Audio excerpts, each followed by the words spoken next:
வெளியில் அமர்ந்திருக்கிற பெரியவர்களுக்கு உள்ள இடம் காலியாக இருக்குது. கேட்டகிசம் பிள்ளைங்க எல்லோரும் போயிட்டாங்க. இங்கே கோயில் உள்ள காலியாக தான் இருக்குது. உள்ளே வந்து அமரும்படியாக கேட்டுக்கொள்கிறேன். எல்லாருக்கும் இடம் உள்ளே இருக்குது. தயவுசெய்து உள்ளே வந்து அமரும்படி. கொஞ்சம் பின்னாடி கொஞ்சம் முன்னாடி காலியாக இருந்தால் முன்னாடி வந்துடுங்களேன்.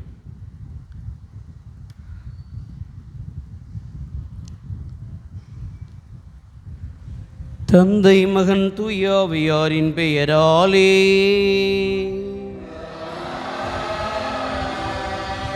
நம் ஆண்டவராகிய இயேசு கிறிஸ்துவின் அருளும் கடவுளின் அன்பும் தூயாவியாரின் நட்புறவும் உங்கள் அனைவரோடும் இருப்பதாக.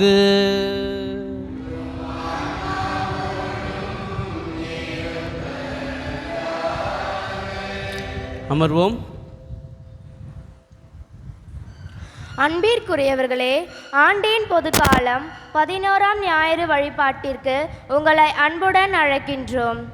கடவுளால் இயலாதது ஒன்றுமில்லை என்ற கப்ரியேல் தூதரின் நற்செய்தியை ஏற்று நம்பிய அன்னை மரியா இறைவனின் தாயானார். அதைப்போல கடவுளின் வல்லமையான செயல்களில் நம்பிக்கை கொண்டிருக்கிறது இன்றைய வழிபாட்டின் வாசகங்கள். மரத்தின் சிறிய நுனிக்கிளையிலிருந்து புதிய கேதுரு மரத்தை உருவாக்கும் கடவுள், கடுகளவான இறையாட்சி விதையை வானத்து பறவைகள் தங்கும் விருட்சமாக மாற்றும் இறைவன் நம்முடைய வாழ்விலும் வல்ல செயல்கள் புரிந்து நம் வாழ்வை வளப்படுத்தும் வரம் வேண்டி இணைவோம் இத்திருப்பலியில். சகோதர சகோதரிகள், இந்த திருப்பலியானது Robert Kennedy, Lilly Mary, Hilton தஸ்வின் குடும்பத்தார் நன்றி பலியாகும். சிஎம் ஜோசப் குடும்பத்தின் நன்றி பலியாகும். PA Louis Josephine, Leo Christopher, Pushpalatha குடும்பத்தின் நன்றி பலியாகும். கிஷோர் பிரீத்தி, எக்டர் ஆண்டனி குடும்பத்தின் நன்றி பலியாகும். எக்டர் ஜியோ நோபல் தன்னுடைய 9வது பிறந்த நாளிலே நன்றி பலியாகும். ஆலன் ரேச்சல் தங்களுடைய திருமணம் நல்ல முறையில் நடைபெற்றதற்கு நன்றி பலியாகவும். Leo Souriyammal, Divya, Miracle Deepak Samuel குடும்பத்தார் நன்றி பலியாகும். வெங்கடேசன் விக்டோரியா, வின்சி லியோனா குடும்பத்தின் நன்றி பலியாகும். மோட்சராஜ், சந்தியா, ரோஹன் பேட்ரிக் குடும்பத்தின் நன்றி பலியாகும். ஸ்டீஃபன் ரோஸ் மரித்து 12ஆம் ஆண்டு நினைவு திருப்பலியாகும். அந்தோனிசாமி, ஜோஜியம்மாள், ஆகல பாலம்மாள், எமிலி பாலம்மாள், ஜெயமேரி, பாத்திமா ஆண்மையீச்சு பலியாகும். அருத்தந்தை காலி லூர்தராஜ், அருத்தந்தை John Peter, PC Arulappan, Innasiammal, காலி கர்கோரி, ஜோசப், ஆசிம், வின்சென்ட், அல்போன்ஸ் அக்லகோரி, சைமன் நிதிமேரி, செல்வம் ஆண்மையீச்சு பலியாகும். கிரேசி வர்கீஸ், ஜோஸ் வர்கீஸ் ஆண்மையீடேற்று பலியாகும். Dharma Joseph, Theresammal, Benedict, Albert, Yesuraj இறுதியும் ஆண்மலை பாற்றிக்காகவும். அலாசர் சாமி, ஜெய்மேரி, அருளப்பன், அருள் ஆண்மலை பாற்றிக்காகவும். ஜோசி ஜெயரன் ஆண்மலை பாற்றிக்காகவும். தர்ம ஜெயராஜ், ஜெமிமா பிரியாணி, தர்ம அந்தையா, ராஜம்மாள், இக்னேஷியஸ், நவீன் ஆண்மலை பாற்றிக்காகவும். காலி கொண்டையா, காலிக்கு தெரியம்மாள், மாதா சரளப்பன், DR செல்வராஜ், சூமன்ராஜ், அரண்யாத ஆத்மாக்களுக்காகவும். அருட்சகோதரி ஆரோக்கியமீர் ஆண்மலை பாற்றிக்காகவும். அருட்சகோதரி அந்தோனி அல்ஃபோன்ஸ் ஆண்மலை பாற்றிக்காகவும். அருட்சகோதரி மேரி ஒரிங் ஆண்மொழி பாற்றிக்காகவும். ஜெய் சுசீராஜ் ஆண்மொழி பாற்றிக்காகவும் இத்திருப்பலியில் ஒப்புக் கொடுப்போம். எழுந்து நிற்போம்.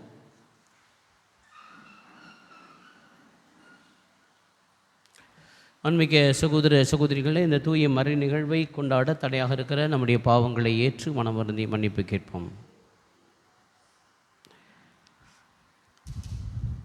எல்லாம் வல்ல இறைவனிடமும்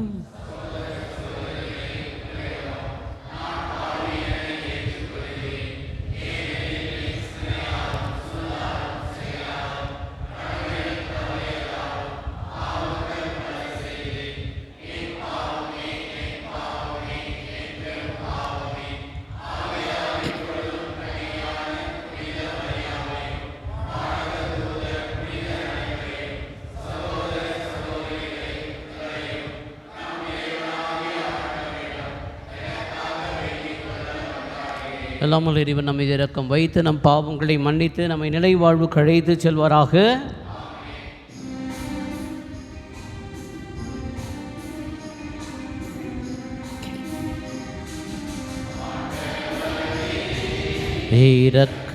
இரக்கமாயிரும் ஆண்டவரே, இரக்கமாயிரும். கிறிஸ்துவே இரக்கமாயிரும். கிறிஸ்துவே இரக்கமாயிரும். ஆண்டவரே இரக்கமாயிரும்.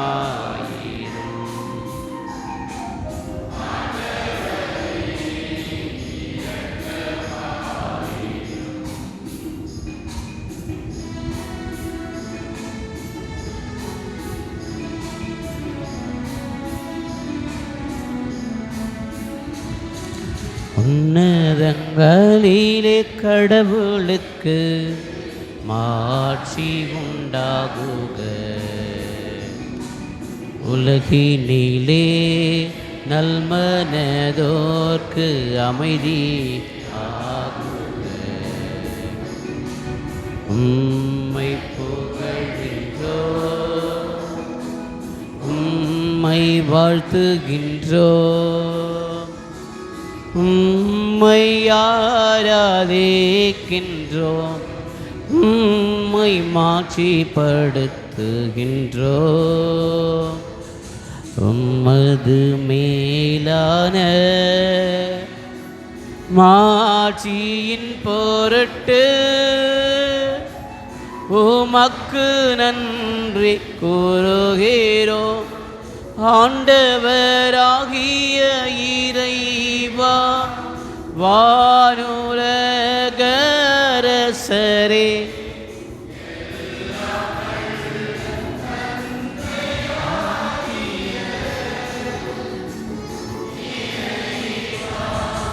ஒரே மகனாய் உதித்த ஆண்டவரே,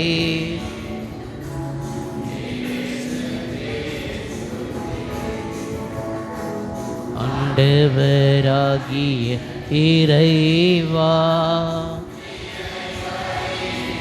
செம்மறியே, தந்தையின் திருமகனே, உலகின் பாவங்கள் போக்குபவரே,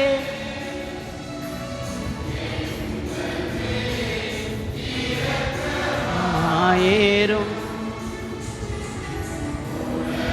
பாவங்களை போக்குபவர், உங்கள் மன்றாட்டை ஏற்றருளும். தந்தையின் வலப்பக்கம் வீற்றிருப்பவர் எங்கள் மீறிரக்கமாயிரும். ஏனெனில்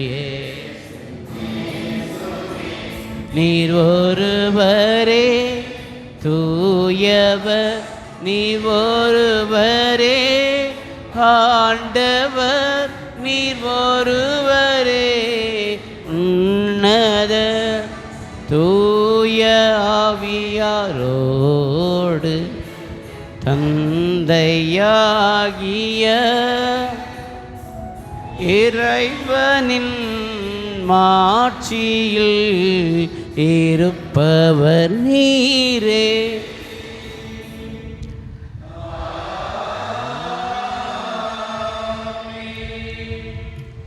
மன்றாடுவோமாக. இறைவா, உம்மை எதிர்நோக்கி இருப்போரின் ஆற்றலானவரே, உம்மால் அன்றி வலுவற்றை எங்களால் ஒன்றும் செய்ய இயலாது. எனவே கட்டளைகளை நிறைவேற்றி எங்கள் விருப்பத்தாலும் செயலாலும் உகந்தவர்களாகிட உமது அருள் உதவியை கனிவுடன் எங்களுக்கு என்றும் அளிப்பீராக. உம்மோடு தூயாவியாரின் ஒன்றிப்பில் இறைவனாய் என்றென்றும் வாழ்ந்து ஆட்சி செய்கின்ற எங்கள் ஆண்டவரும் உம் திருமகன் இயேசு கிறிஸ்து வழியாக உம்மை மன்றாடுகிறோம்.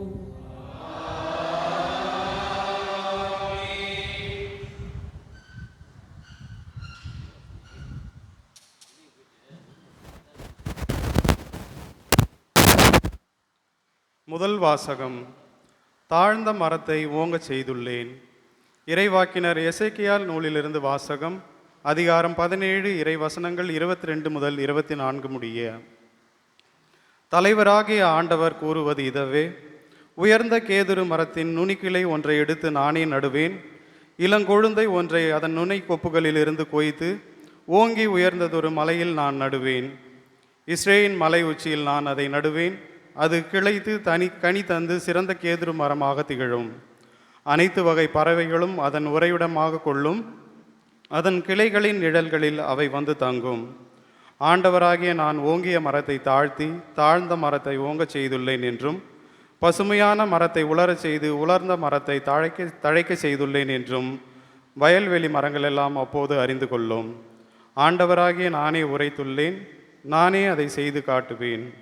இது ஆண்டவர் வழங்கும் அருள்வாக்கு.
இரண்டாம் வாசகம் 2 கொரிந்தியர் அதிகாரம் 5 இறைவசனங்கள் 6-10 முடிய.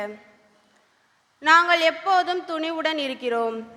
இவ்வுடலில் குடியிருக்கும் வரையில் நாம் ஆண்டவரிடமிருந்து அகன்று இருக்கிறோம் என்பது நமக்கு தெரியும். நாம் காண்பவற்றின் அடிப்படையில் அல்ல, நம்பிக்கையின் அடிப்படையிலே வாழ்கிறோம். நாம் துணிவுடன் இருக்கிறோம். இவ்வுடலை விட்டகன்று ஆண்டவரோடு குடியிருக்கவே விரும்புகிறோம்.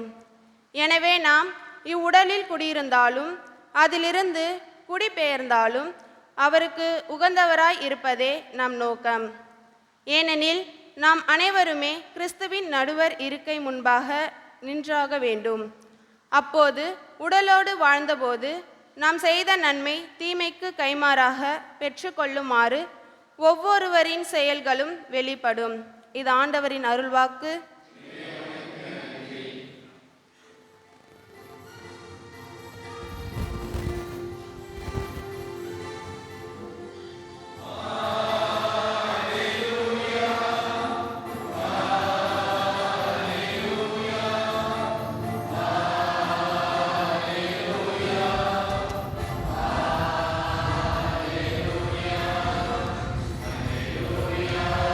அல்லேலூயா,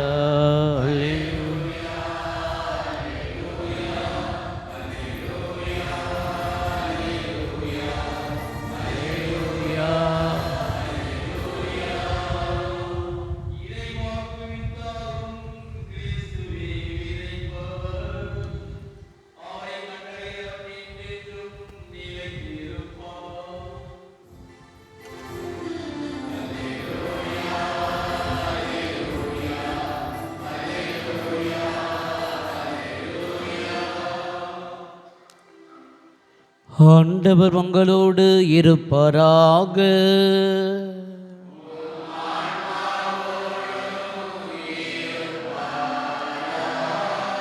புனித மார்க்கு எழுதிய பரிசுத்த நற்செய்தியிலிருந்து வாசகம்.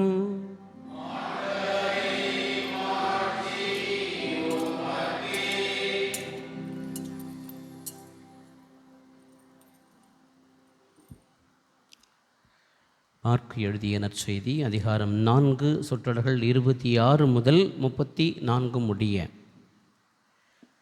அக்காலத்தில் இயேசு மக்கள் கூட்டத்தை நோக்கி கூறியது, இறை ஆட்சியை பின்வரும் நிகழ்ச்சிக்கு ஒப்பிடலாம். நிலத்தில் ஒருவர் விதைக்கிறார். அது எதுவும் செய்யாமலே நாட்கள் நகர்ந்து செல்கின்றன. அவருக்கு தெரியாமல் விதை முதைத்து வளர்கிறது. முதலில் தளிர், பின்பு கதிர், அதன்பின் கதிர் நிறைய தானியம் என்று நிலம் தானாகவே விளைச்சலிக்கிறது. பயிர் விளைந்ததும் அவர் அறிவாரோடு புறப்படுகிறார். ஏனெனில் நறுவை காலம் வந்துவிட்டது என்று கூறினார். மேலும் அவர், இறை ஆட்சியை எதற்கு ஒப்பிடலாம்?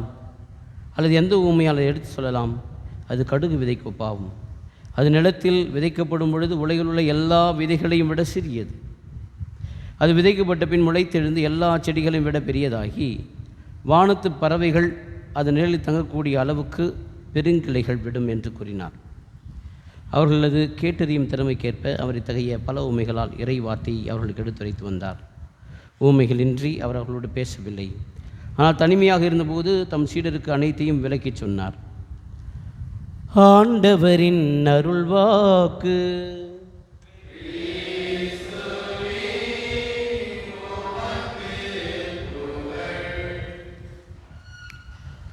Praise the Lord. Praise the Lord. இயேசுவுக்கு புகழ், இயேசுவுக்கு நன்றி. மரியே வாழ்க. நல்லா இருக்கீங்களா? இன்றைக்கு ஆண்டின் பொதுக்காலம் எத்தனாவது ஞாயிறு? 12வது ஞாயிறா? 11வது ஞாயிற்றுக்கிழமையை இன்று நாம் சிறப்பிக்கின்றோம். ஒரு அழகான நிகழ்வு.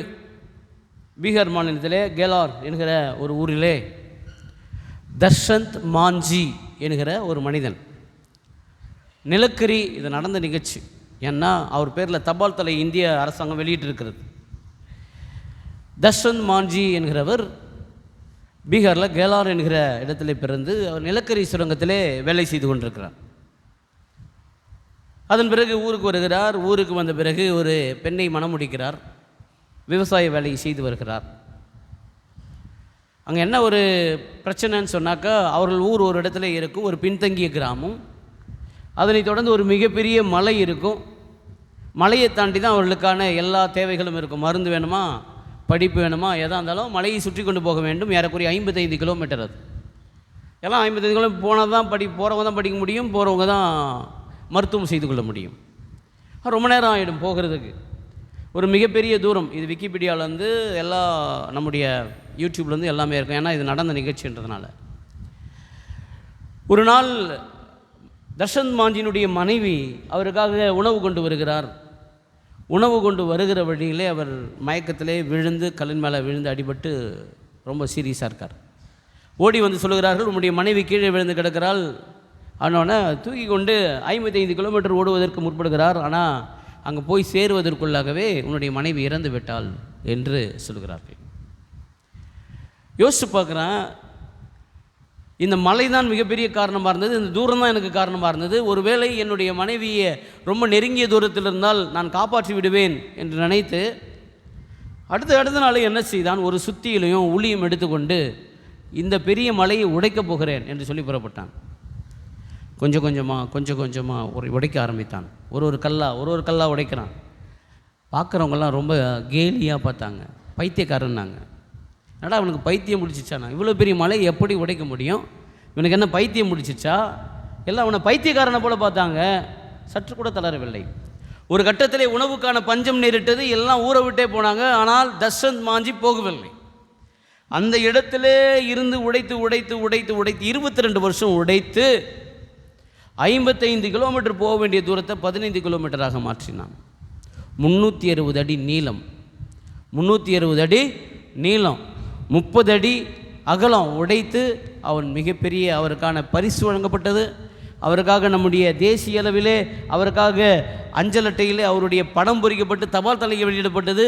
இப்படி அவருக்காக நிறைய விஷயங்கள் செய்யப்பட்டது. என்றாலும் சின்ன விஷயம் தானே, ஒரு கல்லை உடைப்பதனால என்ன வருது அப்படின்னு அவர் நினைக்கல.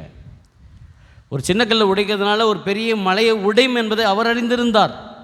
தனக்குள்ளாக அவர் உணர்ந்திருந்தார், நான் உடைப்பேன், நான் எப்படி இருந்தாலும் வழி செய்வேன் என்று நினைத்திருந்தார். அது சின்ன காரியம், அது பெரிய காரியம் அவர் பார்க்கல. சின்ன விஷயத்தில் ஆரம்பித்த அந்த விஷயம் கொஞ்சமாக ஒரு பெரிய பயனை மக்களுக்கு அளித்தது. அதன் மூலமாக நிறைய பேர் பலனை பெற்றுக்கொண்டார்கள்.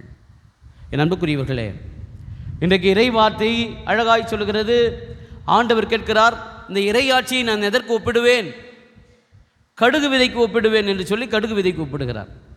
இருக்கிற விதையில் ரொம்ப குட்டியான விதை கடுகு விதை. நம்ம அங்கே படிக்கும் பொழுது இருக்கிற செடிகளுக்கெல்லாம், மரங்களுக்கெல்லாம் இல்லை, புரியுதுங்களா?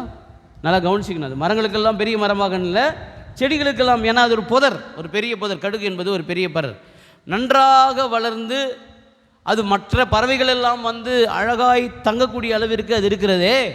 அது சின்ன விதை தானே, சைஸ் சின்னது தானே, அளவு சின்னது தானே, நம்ம செய்கிற காரியங்கள் சின்னது தானே நினைக்கக்கூடாது. அதுதான் இறையாட்சி என்று சொல்லி தருகிறார்.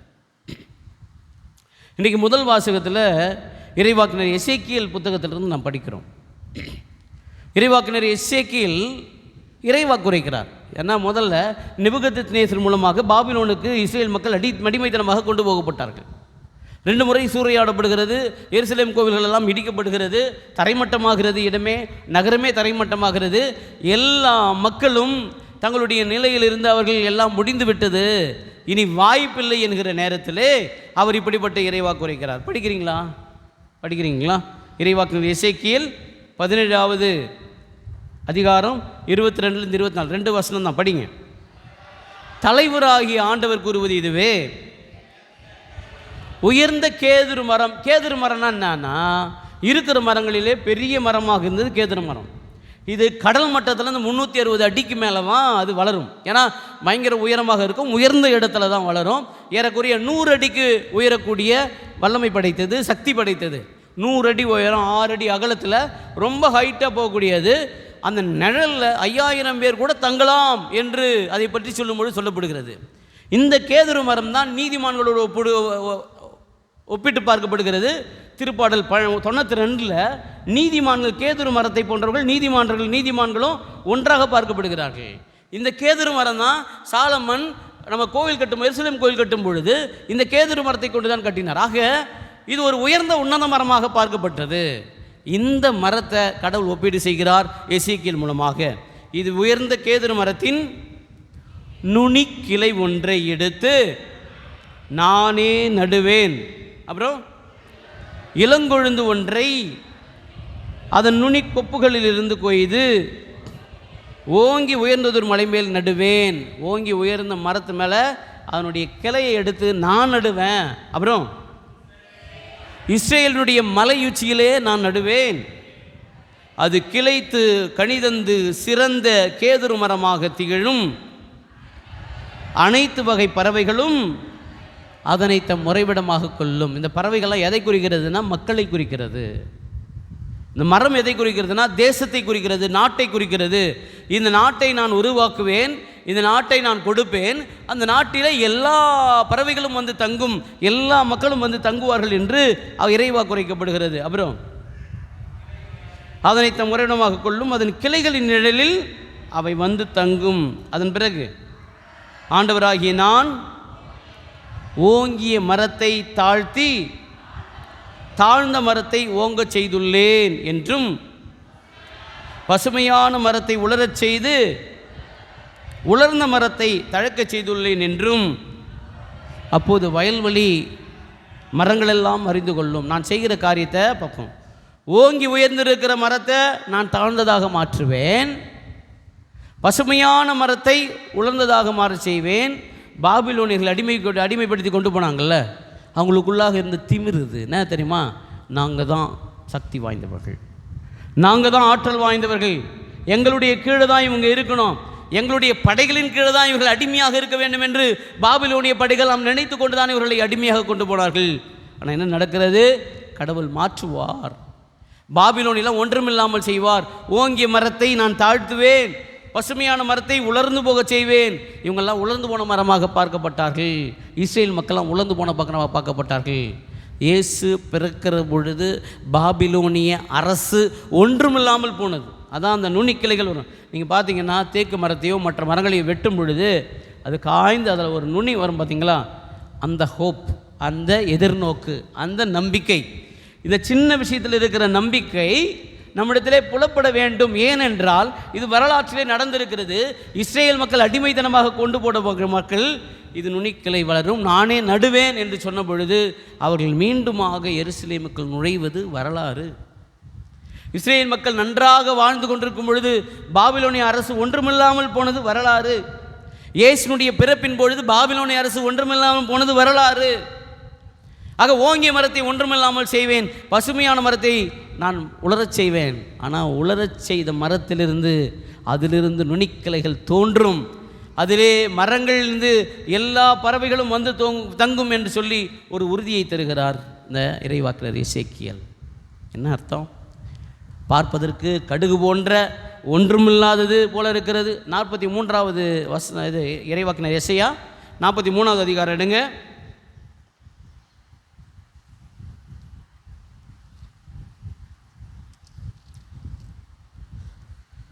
18வது வசனம் படிங்க. எசையா 43வது அதிகாரம் 18. முன்பு நடந்தவற்றை மறந்து விடுங்கள், முற்கால நிகழ்ச்சி பற்றி சிந்திக்காதிருங்கள். பாதி பிரச்சனை நமக்கு என்ன தெரியுமா? பழைய கதை பேசுகிறது தான். நடந்ததையே பேசி பேசி பேசி பேசி ஏற்கனவே அதில் காயங்கள், ஏற்கனவே அதில் வலிகள், அதில் ஏற்கனவே அதில் நோய்கள் இருந்தாலும் அதை விடுறதே கிடையாது. அதையே பேசி பேசி பேசி வீட்டில் கூட சண்டை வச்சு பாருங்கள். 1993 என்ன நடந்தது, 2006 என்ன நடந்தது, 2000 என்ன நடந்தது, அதை பற்றி யாரும் கவலைப்படுறதில்ல. எப்போ பாரு முன்னாடி நடந்தது அன்றைக்கி நீ பண்ணி அதான் நான் இன்றைக்கி பண்ணுறேன். எங்கள் அக்கா என்ன பண்ணுவாங்கன்னா, எங்கள் சின்ன வயசில் 2 பேரும், நான் ரொம்ப குட்டி வயசு, அவங்க 6வது, நாங்கள் ஒரு 4வது படிச்சுருந்தேன். அப்போது நான் வேகமாக அடிச்சிடுவேன். நான் தூங்கும்போது ஒரு வாரம் கழிச்சு கிழிட்டு போவாங்க. நான் திடீர்னு ஏந்து பார்த்தியா என்ன அடிச்சுன்னு கேட்டாக்கா, போன வாரம் அடிச்சியே அதான் அப்படின்வாங்க. அந்த மாதிரி இன்றைக்கு நடக்கிற நிகழ்ச்சி நான் ஏதாவது தப்பு பண்ணிட்டேன்னா எதை குறித்து காட்டுறேன்? பழைய விஷயத்தை, பழைய காரியத்தை. நீ அன்னைக்கு செஞ்சிடல, அது நியாயமா? எப்போ? ஒரு 5 வருஷத்துக்கு முன்னாடி. இன்றைக்கு அதனால் நான் பண்ணுறேன். இப்போ நம்ம எடுத்துக்குவோம். ஆண்டவர் சொல்கிறார், எல்லாத்தையும் ஓரம் கட்டு, உனக்கான ஒரு புதிய காரியம் செய்கிறேன். இதோ சின்னதாக தோன்றுகிறது. நீ படிங்க அது பிறகு. இதோ இதோ புது செயல் ஒன்றை நான் செய்கிறேன், இப்பொழுது அது தோன்றிவிட்டது. எப்படி அந்த நுனிக்கிளைகளிலே சின்னதாக ஒரு துளிர் தோன்றுகிறதோ அப்படியாக அது தோன்றுகிறது. அது உனக்கான புதிய காரியம், அதை நீ பார்க்கணும். அதன் பிறகு இருக்க வார்த்தை, நீ அதை கூர்ந்து கவனிக்கவில்லையா? ஆண்டவர் எவ்வளோ அழகாக எழுதியிருக்கார் பாருங்க. நீ கூர்ந்து கவனிக்கவில்லையா? சாதாரண பெருசாக இருந்தால் நீ பார்க்கலையான்னு கேட்பாங்க, சின்னதாக இருந்தால் நீ கூர்ந்து கவனிக்கலையான்னு கேட்பாங்க. அப்போ அந்த நம்பிக்கை துளிர் எப்படி இருக்குதுன்னா சின்னதாக இருக்குது, நீ அதை பார்க்கலையா, கூர்ந்து கவனிக்கலையா? கடந்ததை மறந்து விடுங்கள், முற்காலத்தை பற்றி சிந்திக்காதீர்கள், இதோ உனக்கான புதிய காரியத்தை நான் செய்கிறேன், அதை நீ கூர்ந்து கவனிக்கவில்லையா என்று கேட்கிறார். அப்புறம் பாலை நிலத்தில், யாரும் எதிர்பார்க்காத பாலை நிலத்திலே நான் பாதையை கொடுப்பேன், தண்ணியே வராது என்று சொல்லத்தில் நான் நீரோடி அளிப்பேன் என்று சொல்லி ஆண்டவர் சொல்லுகிறார். என்னன்னு சொன்னாக்கா, சின்ன விஷயம், நீ அதை பார்க்கறது இல்லையா? எல்லாம் பழசின்னு நினச்சிட்டு இருக்கியே. இங்கே பார்த்தீங்கன்னு சொன்னாக்கா, ஒன்றுமில்லாத ஒன்று இஸ்ரேல் மக்களுக்கு எப்படி தோன்றிருக்குன்னு நினைக்கிறீங்க? அவர்கள் திரும்ப வாழ்வது கடினம், வாழ்வு இல்லை, தரைமட்டமான ஒரு நகரம், ஒன்றுமில்லாமல் போன நகரம், ஒன்றுமில்லாமல் தரைமட்டமான நகரத்தில் எசேக்கியேல் சொல்கிறார், மீண்டும் நான் கேதுரு மரத்தை அங்கே நடுவேன், அங்கே நீ வளர்வீர்கள் என்று சொல்லும்போது பார்ப்பதற்கு எப்படி இருக்கும்? ஒன்றுமில்லாமல் இருக்கும் இல்லையா? ஒன்றுமில்லாத போல இருக்கும் இல்லையா? பார்க்க கூர்ந்து கவனிக்க வேண்டும் இருக்கும் இல்லையா? என் அன்புக்குரியவர்களே, இன்றைக்கு 2 கொரிந்தியர் வாசிக்கப்பட்ட வாசகம் 5வது அதிகாரம் எடுங்க. 2 கொரிந்தியர் 5 7வது வசனம் படிங்க.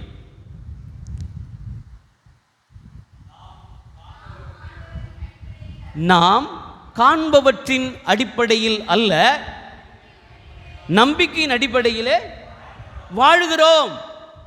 நம்ம பார்க்கறத வச்சு நம்ம வாழலை, நம்ம பார்க்கறத வச்சு ஒரு நம்பிக்கை. இன்னும் 30 வருஷம் வாழ்ந்துருவேன், இவ்வளோ அழகான வீடு கட்டுறீங்கன்னா என்ன அர்த்தம்? ஒரு 30 வருஷம் வாழ்ந்துட்டு போவோம், இல்லை 60 வருஷம் வாழ்ந்துட்டு போவோம். அந்த நம்பிக்கையில் தான் வாழுறோமே. காண்பவற்றின் அடிப்படையில் அதை விட்டுருங்க.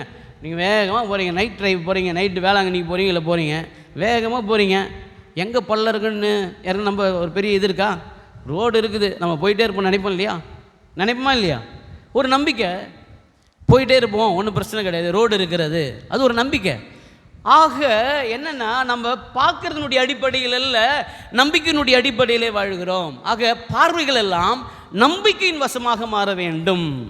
அப்போ நம்ம ஒரு சிலதை மட்டும் நம்ம கூர்ந்த அறிவு அடிப்படையில் பேசக்கூடாது, நம்பிக்கையினுடைய அடிப்படையில். அங்கே இஸ்ரேல் மக்கள் அந்த துளிர் பற்றி சொல்லும் பொழுது மீண்டும் வருவோம் என்கிற நம்பிக்கையை கொடுத்தது. அவர்கள் வந்து சேர்ந்தார்கள், வாழ்ந்தார்கள். இந்த இறையாட்சி என்பது என்னன்னா, கடுகு விதையை போன்றது. இன்றைக்கி தர்ஷன் மாஞ்சி என்கிற அவரை மலையின் மனிதன் என்று அழைத்தார்கள், மலையின் மனிதன், மவுண்டன் மேன் என்று அழைத்தார்கள். அந்த தர்ஷன் மாஞ்சி சின்ன காரியம் பார்க்காம செய்தார். இன்றைக்கு நான் செய்கிறதுனால என்ன ஆகிட போகுது, நான் மட்டும் செய்கிறதுனால என்ன ஆகிட போகுது, நான் மட்டும் நல்லது செய்கிறதுனால என்ன ஆகிட போகுது, நான் ஒருத்தருக்கு ஹெல்ப் பண்ணுறதுனால என்ன ஆகிட போகுது? இல்லை அன்பர்களே, இந்த கடுகு விதை தான் மரமாகும். நான் செய்கிற சின்ன காரியம் இன்றைக்கு நான் செய்கிற ஒரு காரியம் ஒரு மிகப்பெரிய அளவிலே மாறும்.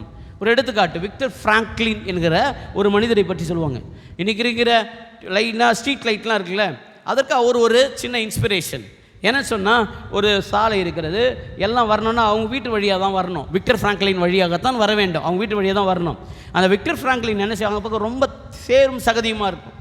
உடனே என்ன செய்தாராம், ஒரு நாள் வெளியில் எடுத்துன்னு வந்து ராந்தர் விளக்கை வெளியே வைத்து விட்டு ஒரு பக்கெட்டில் தண்ணியும் மக்க வச்சாராம். அப்போது பக்கெட்டில் வேறு பாத்திரம், நான் இப்போ பக்கெட்டுன்னு சொல்கிறேன். அப்போது அவர் பாத்திரம் வைத்து அதில் தண்ணி வைத்தாராம். அப்போ வரவங்க காலை கழுவி கொண்டு போனார்களாம். இதை பார்த்த அந்த ஸ்ட்ரீட்டில் இருக்கிறவங்க அடுத்தவர் வைக்க ஆரம்பித்து, அங்கே எல்லாருக்குமே தண்ணி கிடைப்பது போல, எல்லாருமே கால்களை கழுவி கொண்டு பயணிப்பது போல, எல்லாமே இலகுவாக செல்வது போல் அமைந்து விட்டது. இதுதான் ஸ்ட்ரீட் லைக் ஒரு இன்ஸ்பிரேஷன் அமைந்தது என்று சொல்வார்கள். அப்படின்னா நாம் செய்கிற காரியம் ஏதோ முடிந்து போயிற விஷயம் கிடையாது. சின்ன விஷயம் கூட நமக்கு தெரியவே தெரியாது. சொல்லலாம், ஃபாதர் அன்றைக்கி காசு கொடுத்தீங்களே, அன்றைக்கி அதுதான் ஃபாதர், இன்றைக்கி அதை வச்சு தான் நான் படித்து, அதை வச்சு தான் எக்ஸாம் எழுதணும்னு நினைப்பாங்க. நமக்கு தெரியாது அந்த விஷயங்கள்லாம். நாம் விடுகிற இந்த கடுகு விதை, நாம் செலுத்துகிற இந்த கடுகு விதை எவ்வளோ பெரிய மரமாகும் என்று நமக்கு தெரியாது, நாம் பார்க்க முடியாது, ஆனால் மரமாகும். இதுதான் இறையாட்சி என்கிறார் இயேசு. நீ சின்ன விஷயம் தானே, நான் கொடுக்குறது 10 ரூபா தானே, நான் கொடுக்குறது 50 ரூபா தானே, நான் எக்ஸாம் ஃபீஸ் தானே கட்டுறேன், நான் ஸ்கூல் ஃபீஸ் தானே கட்டுறேன், நான் புக்கு தானே வாங்கி கொடுத்தேன், நான் படிக்கிறதுக்கு நோட்டு தானே வாங்கி கொடுத்தேன், நான் கிராமர் புக்கு தானே இல்லை. ஃபோனில் நான் சொல்கிறேன், இது மாதிரி இன்டர்வியூ வந்துருக்குது, போய் ட்ரை பண்ணேன், அது கடுகு விதை. ஒருவேளை அவர்களுக்கு கிடைத்தால் அது பெரிய மரமாக மாறுவார்கள். ஒன்றுமில்லாத பிள்ளைகள்லாம் இன்றைக்கு பல்வேறு வாய்ப்புகளை இன்றைக்கி பெரிய ஆளாக இருக்காங்கன்னா கடுகு விதை. யாரோ விதைத்த விதை இன்றைக்கு மிகப்பெரிய மரமாக இருக்கிறது. எங்கள் ஊரில் எங்களுடைய அந்த காலகட்டத்தில் பஸ்லாம் இல்லாத சூழலில் அதிகப்படியான டீச்சர்ஸ் எங்கள் ஊரில் இருப்பாங்க. டீச்சர்ஸ் ஏன்னா முதல்ல ஒரு வாத்தியார் அவர் முதல்ல அவர் சின்ன சிறுவனாக இருக்கும் பொழுது, பெரிய குடும்பம் அது, சிறுவனாக இருக்கும் பொழுது அவர் படிக்க முடியாமல் நிற்கிறார். அங்கே பார்த்த ஃபாதர் என்ன பண்ணுறாரு, டேய் ஏன் இங்கே சுற்றிட்டு இருக்கிற, இல்லை காசு கட்டலை, உடனே நீ போ நான் சொல்கிற இடத்துக்கு போ அப்படி சொல்லி அனுப்புகிறார். திண்டிவனத்துக்கு அனுப்புகிறார். திண்டிவனத்தில் அங்கேயே பாடங்கள் படித்து அங்கேயே ஆசிரிய பட்டம் படித்து அதன் பிறகு வருகிறார். ஆசிரிய வேலை கிடைக்கிறது. இவரை பார்க்குறாங்க ஜனங்க, இவரை பார்க்குறாங்க மக்கள், ஒருவராக மாறுகிறார்கள். எவ்வளோ பெரிய நிறைய பேர் இருக்க, ஏறக்குறைய 100க்கு மேலே இருப்பாங்க டீச்சர்ஸு ஒரு சின்ன பகுதியில். அந்த ஏரியாவிலே கிடையாது அந்த மாதிரி. அப்போது யாரோ ஒரு செய்கிற வேலை, யாரோ ஒரு விதைக்கிற விதை, யாரோ கொடுக்கிற கடுகு விதை இன்றைக்கு மரமாக மாறுகிறதே. அந்த கடுகு விதை ஏன் நாம் விதைக்கக்கூடாது என்பதுதான் இறை வார்த்தை. அது இறை ஆட்சி என்கிறார் கடவுள். நீ செய்கிற சின்ன காரியம், நீ செய்கிற சின்ன வார்த்தை, நீ சொல்கிற சின்ன வார்த்தை, நீ சொல்ல சின்ன அட்வைஸ் இன்றைக்கு மரமாகும். அதுதான் இறையாட்சி என்கிறார்.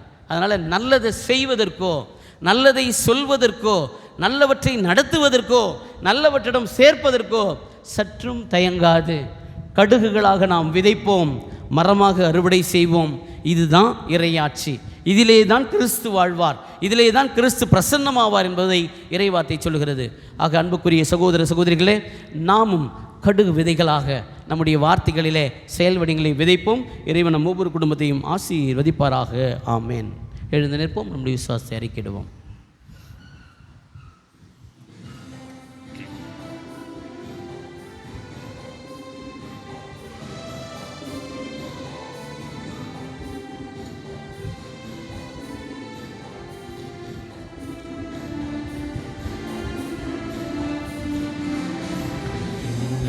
மன்னையும் பழைத்தவரா,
நம்முடைய மன்றாட்டுக்களை ஆண்டவருடைய வல்லமையான கரத்தில் ஒப்பு கொடுத்து ஜெபிப்போம்.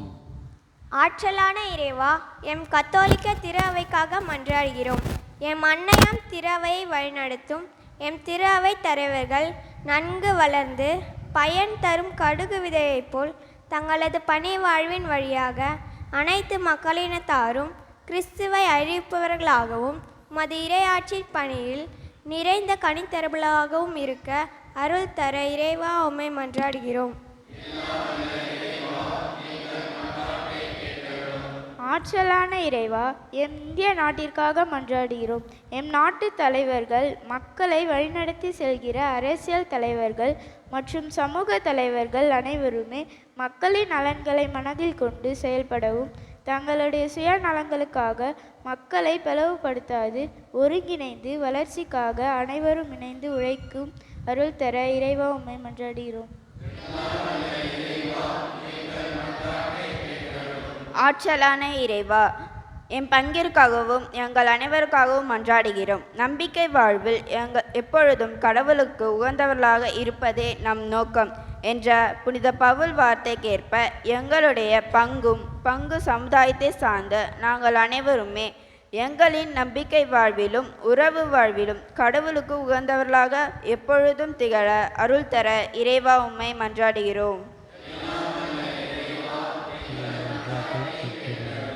உயர்ந்த கேதுரு மரத்தின் நுணுக்கினையை ஒன்று எடுத்துதானே நட்டு வைப்பேன் என்று மொழிந்த ஆற்றலான இறைவா, இன்றைக்கு எங்களுடைய சமூகத்தின் சமயம், மொழி, இனம் போன்றவற்றின் அடிப்படையில் சிறுபான்மையினராக உள்ள மக்களுக்காக மன்றாடுகின்றோம். பெரும்பான்மையினராக குரல் ஆதிக்கம் பெறும் இச்சூழலில் சிறுபான்மையினரின் நலன்கள் பாதுகாத்துப்படவும் சிறுபான்மையினரின் வாழ்வு வளர்ச்சியடையவும் அருள் தர இறைவா உம்மை மன்றாடுகின்றோம். அப்பா தந்தையே இறைவா, தந்தைய தினத்தை கொண்டாடும் இந்நாளில் அன்பிற்குரிய தந்தையர் அனைவருக்காகவும் மன்றாடுகிறோம். தங்களின் குடும்பத்தின் நலனுக்காக உழைத்து தங்களையே கரைக்கும் அனைத்து தந்தையருக்கும் நல்ல உடல்நிலை சுகம் தந்தருளும். குறிப்பாக தங்களின் கடமைகளை உணராத தந்தையர்கள் தங்களின் கடமைகளை உணர்ந்து செயல்படவும் அருள் தர இறைவா உம்மை மன்றாடுகிறோம். அன்பே உருவான இறைவா, இத்திருவழிபாட்டை சிறப்பிக்கும் புனித அந்தோனியார் அன்பே இறை மக்களை ஆசிர்வதியும். இந்த அன்பிய குடும்பத்தில் உள்ள அனைவரும் அமைதியும் சமாதானமும் ஒற்றுமையுடன் வாழ அவர்களுக்கு தேவையான உடல் உள்ள சுகத்தை தர வேண்டியும் பங்கு காரியங்களில் ஈடுபட வேண்டும் என்று புனித அந்தோனியார் வழியாக இறைவா உம்மை மன்றாடுகிறோம். நம்முடைய தனிப்பட்ட கருத்துக்களுக்காக ஜெபிப்போம்.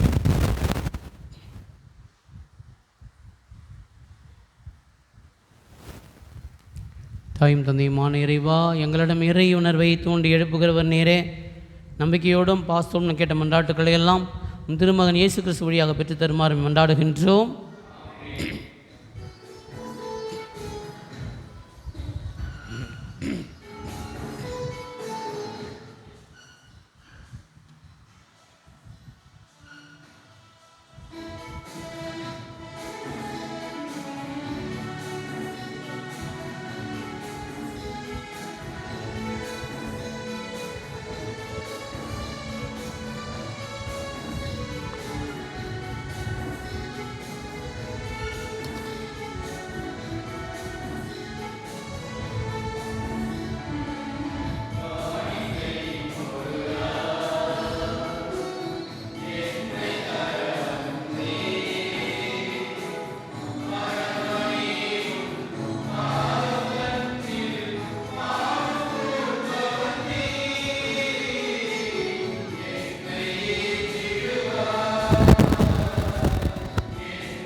சகோதர சகோதரிகள், என்னுடைய உங்களுடைய இப்பல் எல்லாம் உள்ள தந்தையாக இறைவனுக்கு ஏற்றதாக முடியும் மன்றாடுங்கள்.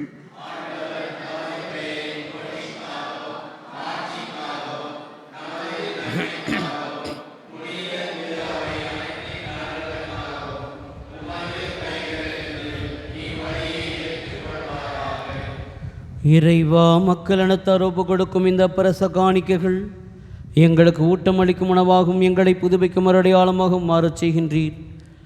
அதனால் இவற்றின் அருளுதவி எங்கள் உடலுக்கும் மனதுக்கும் என்றும் குறைவிடாமல் கிடைக்க அருள் புரிவீராக. எங்கள் ஆண்டவராகிய கிறிஸ்து வழியாக உம்மை மன்றாடுகிறோம். ஆண்டவர் உங்களோடு இருப்பாராக.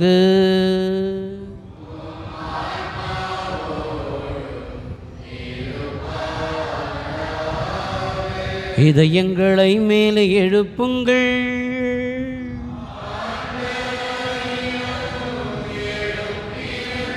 நம் இறைவனாகிய ஆண்டவருக்கு நன்றி கூறுவோம்.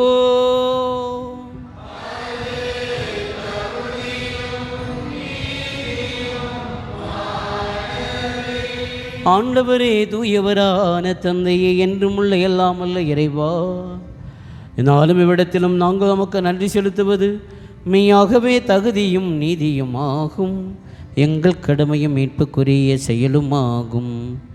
கிறிஸ்துவின் இறப்பினை நாங்கள் அன்போடு கொண்டாடுகின்றோம், உயிர்ப்பினை உயிராற்றுள்ள நம்பிக்கையோடு அறிக்கையிடுகின்றோம், மாட்சியுடன் அவர் மீண்டும் வருவார் என உறுதியோடு எதிர்நோக்குகின்றோம். ஆகவே புனிதர் வானதூதர் அனைவரோடும் சேர்ந்து நாங்கள் நம்மை புகழ்ந்தேத்தி முடிவின்றி பாடுவதாவது: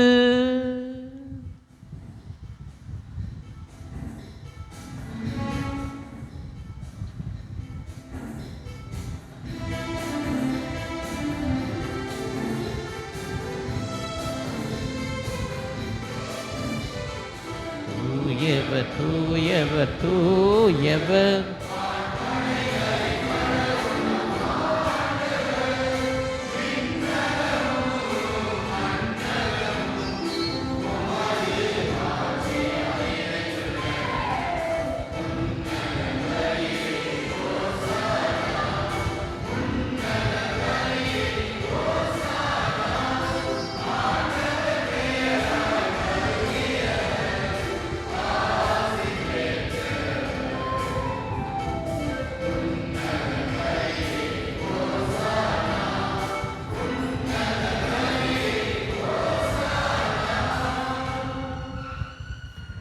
ஆண்டவரே, நீர் மெய்யாகவே தூயவர், தூய்மை அனைத்திற்கும் ஊற்று. ஆகவே உம்முடைய ஆவியை பொழிந்திய காணிக்கைகளை தூய்மைப்படுத்த வேண்டுகிறோம். இவ்வாறு எங்கள் ஆண்டவர் இயேசு கிறிஸ்துவின் உடலும் இரத்தவுமாக எங்களுக்கு இவை மாறுவனவாக. அவர் பாடுபட உலம் கனிந்து தம்மை கையளித்த போது அப்பத்தை எடுத்து நன்றி செலுத்தி அதை பெற்று தம் சீடர்களுக்கு அளித்து கூறியதாவது: அனைவரும் இதிலிருந்து பெற்று உண்ணுங்கள், ஏனெனில் இது உங்களுக்காக கையளிக்கப்படும் என் உடல்.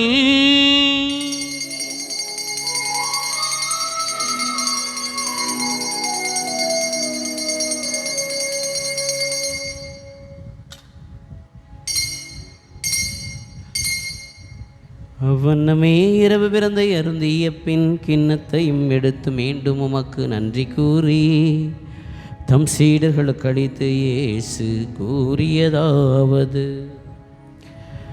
அனைவரும் இதிலிருந்து பெற்று பருகுங்கள், ஏனெனில் இது புதிய நிலையான உடன்படிக்கைக்குரிய இரத்தத்தின் கிண்ணம்.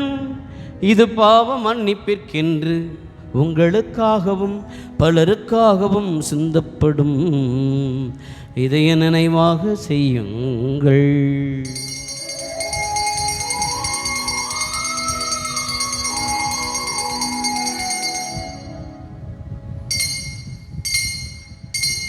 நம்பிக்கையின் மறைபொருள்.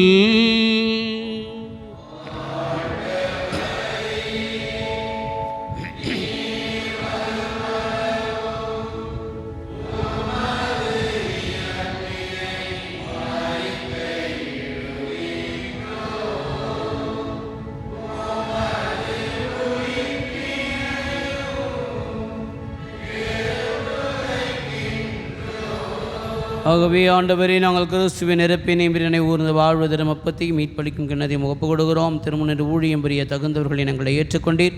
எனவே மிக நன்றி செலுத்துகிறோம். மேலும் கிறிஸ்துவின் உடலும் இரத்தத்திலும் பங்குள்ளும் எங்களை தூய ஆவியார் ஒன்று சேர்க்க வேண்டும் என தாழ்மையோடு மன்றாடுகிறோம். ஆண்டவரை உலகெங்கும் பரவிக்கும் திரு ஐநி கூந்தலும் எங்கள் திருத்தந்தை பிரான்சிஸ், எங்கள் ஆயர் நீதிநாதன், எல்லா திருநிலையினராகிய அனைவரோடும் திரு அவை அன்பில் நிறைவு பெறச் செய்திருளும். நீர் உலகின் நம்மிடம் அழைத்து கொண்ட என்னும் உம் அடியாரை நினைவு கூந்தலும் உம் திருமகனோடு அவரது இறப்பில் இணைக்கப்பட்டிருந்த இவர் உயிர்ப்பிலும் அவரை போல இருக்கச் செய்திருளும். மேலும் உயிர்த்தெழும் எதிர்நோக்குடன் துயில் கொள்ளும் எங்கள் சகோதர சகோதரிகளையும் இறந்தோர் அனைவரும் இரக்கத்தோடு நினைவு கூர்ந்து திருமுக ஒளியினுடைற்றலும். எங்கள் அனைவர் மீதும் இரக்கமாயிரும். கடவுளின் கன்னித்தாயான புனித மரியா, அவருடைய கணவரான புனித யோசிப்பு, புனித திருத்துதர்கள், இவர்கள் முகந்தவராயிருந்தோராகிய புனிதர் அனைவரோடும் நாங்கள் நிலைவாழ்வில் பங்கு கொள்ளும் தகுதி பெற்றும் திருமகன் இயேசு கிறிஸ்து வழியாக உம்மை புகழ்ந்தேத்து மரம்பரலும் மன்றாடுகின்றோம்.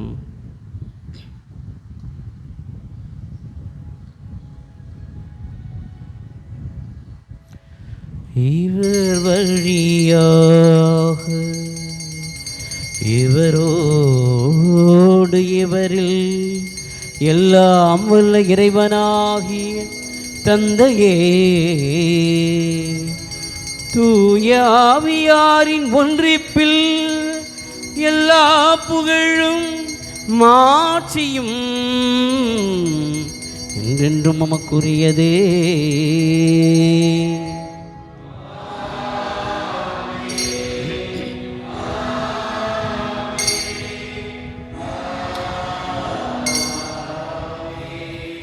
இறைமகன் இயேசு நம்ம கற்றுக் கொடுத்த ஜெபத்தை அனைவரும் இணைந்து சொல்வோம். விண்ணுலகில் இருக்கிற எங்கள் தந்தையே,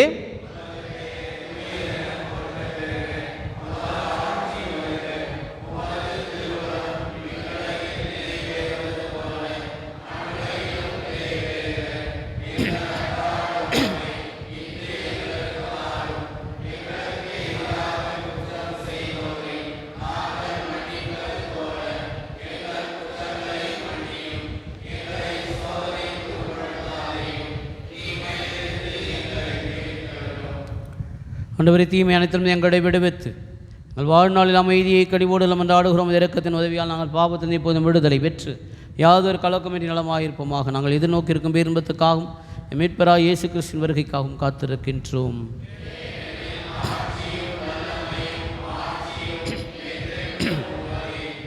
ஆண்டவரே இயேசு கிறிஸ்து, அமைதி உங்களுக்கு விட்டு செல்கிறேன், என் அமைதி உங்களுக்கு அளிக்கிறேன் என்று திருத்தூதர்களுக்கு மொழிந்தரே.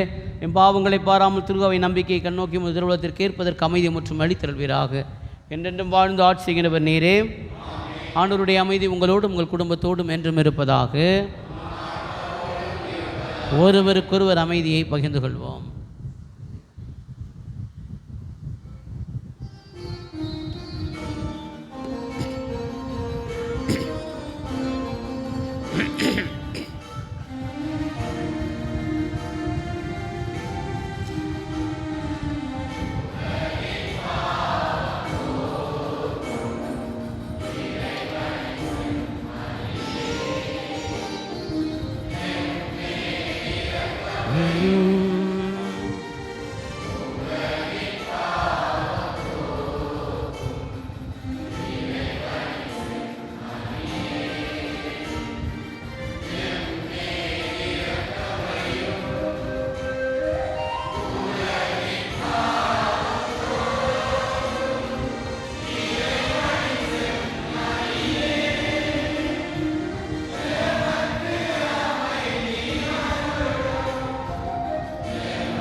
இதோ இறைமகன் இயேசு, இவரை உலகின் பாவங்களை போக்குகிறவர்.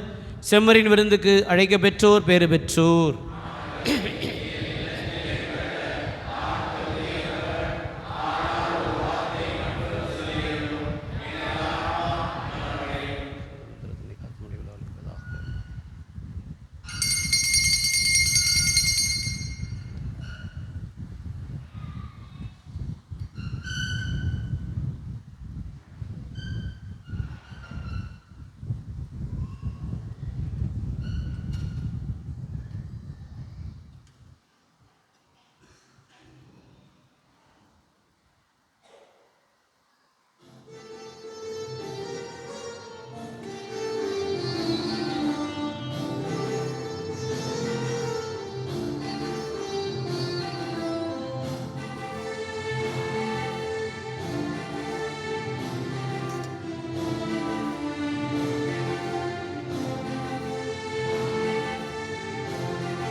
ஆண்டின் பொதுக்காலம் 11ஆம் ஞாயிறு. இன்றைய ஞாயிறு வழிபாட்டினை சிறப்பித்த புனித அந்தோனியார் அன்பிய பகுதி மக்களுக்கு கரங்களை தட்டி நம்முடைய வாழ்த்துக்களை நன்றிகளை தெரிவித்துக் கொள்வோம். வருகின்ற ஞாயிற்றுக்கிழமை இரக்கத்தின் ஆண்டவர் அன்பிய பகுதி மக்கள் சிறப்பிப்பார்கள்.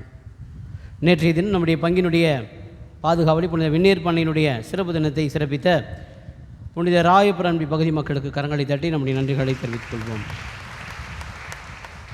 வருகின்ற 18/6/2024 செவ்வாய்க்கிழமை மாலை 6 மணிக்கு புனித அந்தோனியாருடைய திருமலையில் ஜெபமாலை நற்கருணை ஆராதனை திருப்பலி நடைபெறும். எனவே பங்கு மக்கள் நேரத்தோடு கலந்து கொண்டு புனித அந்தோனியார் நிறையாசி பெற்றுச் செல்லுமாறு அன்போடு கேட்டுக்கொள்கின்றோம்.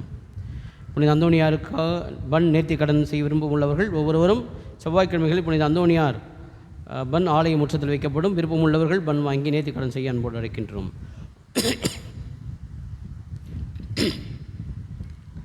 அன்பார்ந்த பங்கு மக்களே, புனித அந்தோனியாருடைய திருமலையிலே வளர்ச்சி பணிகள் நடந்து கொண்டிருக்கிறது. விளக்குகள் 6 தான் தேவைப்பட்டதாக சொன்னேன். ஆனால் அதனுடைய லைட்ஸ் பார்த்துட்டு மொத்தம் 26 விளக்குகள் மேலே ஏறக்குறைய அதனுடைய விலை 54,000 வந்திருக்கிறது. நம்ம ஒரு 30,000 ஏற்கனவே கொடுத்து விட்டோம். மக்கள் கொடுத்தது ஒரு 20,000. அது இல்லாமல் கோவில் கணக்கிலிருந்து 10,000 கொடுத்துட்டோம். இன்னும் 20,000 தர வேண்டியிருக்கிறது. விளக்குகள் யாராவது பொருத்தனைகள் செய்ய இருந்தால் என்னை அணுகும்படி கேட்டுக்கொள்கிறேன்.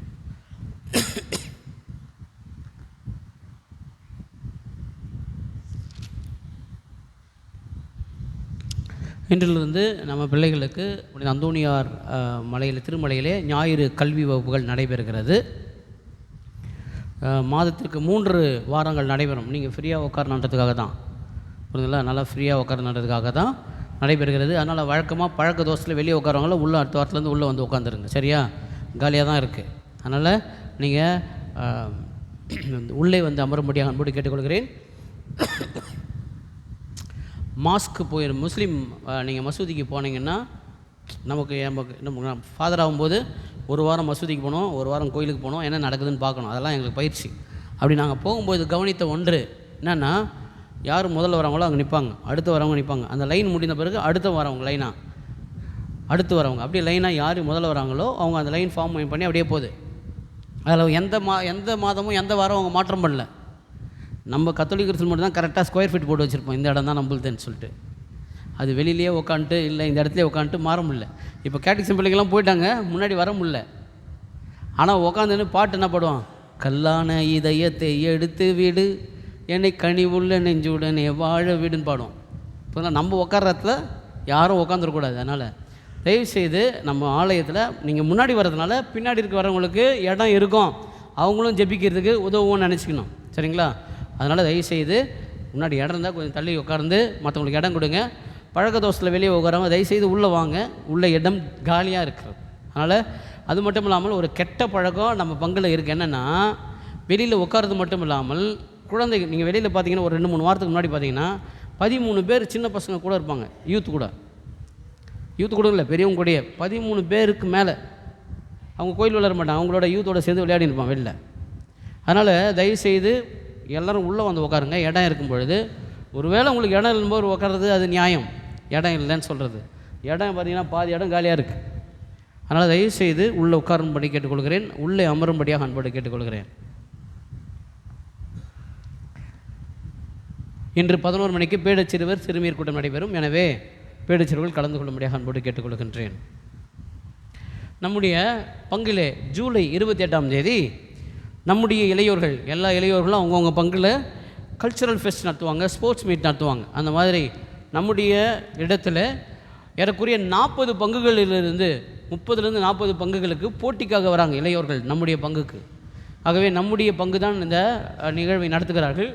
இளையோர்கள் உங்களை அணுகுவார்கள் உதவிக்கு. உங்களால் முடிந்த உதவிகளை தாராளமாக செய்யும்படியாக அன்போடு கேட்டுக்கொள்கின்றேன். செங்கல்பட்டு ஜியாஸ் அகாடமியிலிருந்து அறிவிப்பு. வருகின்ற 30ஆம் தேதியிலிருந்து செங்கல்பட்டிலே இருக்கிற ஜியாஸ் அகாடமி இயங்க ஆரம்பிக்கிறது. டிஎன்பிசி குரூப் 2 மற்றும் குரூப் 2A தேர்வு பணிகளுக்காக அவர்களுக்கான பயிற்சி நடைபெற இருக்கிறது. ஆன்லைன் ஆஃப்லைன் ரெண்டுமே இருக்கிறது. ஆகவே கலந்து கொள்ள விரும்புவோர்கள் 29ஆம் தேதி சனிக்கிழமை காலை 10 மணிக்கு செங்கல்பட்டில் இருக்கிற ஜியாஸ் அகாடமியில் மணிகுண்டு அருகில் இருக்கிறது. அதில் வந்து சேர்ந்தீங்கன்னு சொன்னாக்கா உங்களுக்கு ஸ்காலர்ஷிப் டெஸ்ட் நடக்கும். 90லேருந்து 85லேருந்து 100% எடுக்கிற மாணவர்களுக்கு முழுவதும் ஃப்ரீ. புரியுதுங்களா? மற்ற 75லேருந்து 85 வரைக்கும் 70லேருந்து 85 வரைக்கும் எடுக்கிற மாணவர்களுக்கு 75% ஃப்ரீயாக. ஆகவே அந்த கட்டண சலுகைகள்லாம் கிடைத்துவிடும். ஏறக்குறைய எல்லாவற்றுக்குமான கேள்விகள் விடைகள் எல்லாமே ஈஸியாக சொல்லப்படுகிற மார்க் டெஸ்ட்லாம் எழுதுகிற பிளாட்ஃபார்ம். எக்ஸாம் எதில் வீக் எதில் எடுத்திருக்கீங்க மார்க் இதெல்லாம் தெரிந்து கொள்வதற்காக. ஆகவே இந்த எல்லா பிளாட்ஃபார்மும் உங்களுக்கு ஃப்ரீயாக வழங்கப்படும். ஆகவே யாராவது படிக்க விரும்பினால் 29ஆம் தேதி சனிக்கிழமை செங்கல்பட்டு ஜியாஸ் மணிகுண்டு அருகில் இருக்கிற நிறுவனத்தில் நீங்கள் தேர்வு எழுதி கட்டண சலுகை பெற்றுக்கொள்ளும்படி அன்போடு கேட்டுக்கொள்கின்றேன். அன்பார்ந்தவர்களே, கடந்த வாரம் நாம் மிக சிறப்பாக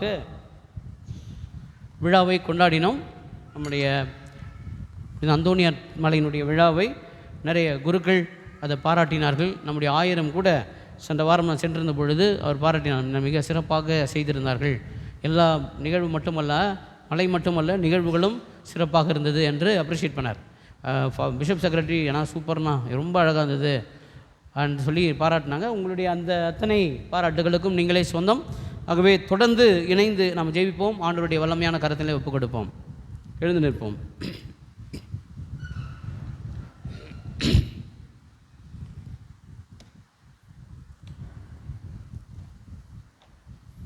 ஏற்கனவே அறிவித்தபடி 5 குடும்பங்களாக சந்திக்க இருக்கிறேன்.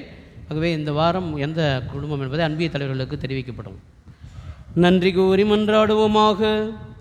இறைவா, நாங்கள் உட்கொண்ட திருவுணவு நம்பிக்கையாளர் மேல் ஒன்று திருப்பதை குறித்து காட்டுகிறது. அதுபோல திரு அவையிலும் ஒற்றுமையை அது விளைவிப்பதாக எங்கள் ஆண்டவராகிய கிறிஸ்து வழியாக உம்மை மன்றாடுகிறோம். ஆண்டவர் உங்களோடு இருப்பாராக.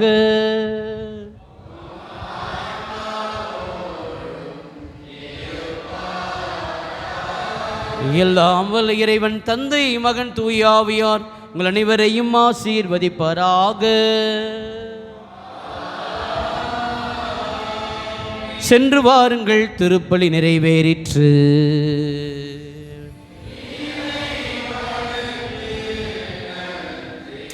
மற்றவர்களே, இறுதியாக கோச்சிக்காதீங்க, நம்ம பங்கு குடும்ப அட்டை இன்னும் நிறைய பேர் பெறாதவர்கள் இருக்கிறீர்கள். தயவுசெய்து பெற்றுக்கொள்ளும்படி கேட்டுக்கொள்கிறேன். சந்தா மாதம் செலுத்தினீங்கன்னா குறைவாக இருக்கும் உங்களுக்கு, இல்லையென்றால் அதிகமாக செலுத்த வேண்டியிருக்கும். 3வதாக நம்முடைய முன்னாள் பங்கு தந்தை அச்சிட்ட அந்த குடும்ப அட்டை முடிந்தே 2 மாதங்களாகிறது. அதனால் புதிய அட்டைகள் அடிக்கப்படுகிறது. ஆனால் வர ஃபாதர்லாம் ஒன்று அடிக்கிறாங்க நினைக்கக்கூடாது, காலி ஆச்சு. கேட்டு பாருங்கள் ரஃபேல் சாரை. அதனால் புதிய அட்டைகள் அளிக்கப்படும். ஆகவே புதிய அட்டைகள் கொடுக்கும் பொழுது பழைய அட்டைகள் மாற்றப்படும். நல்லா தயவுசெய்து உங்களுடைய கவனத்திற்கு.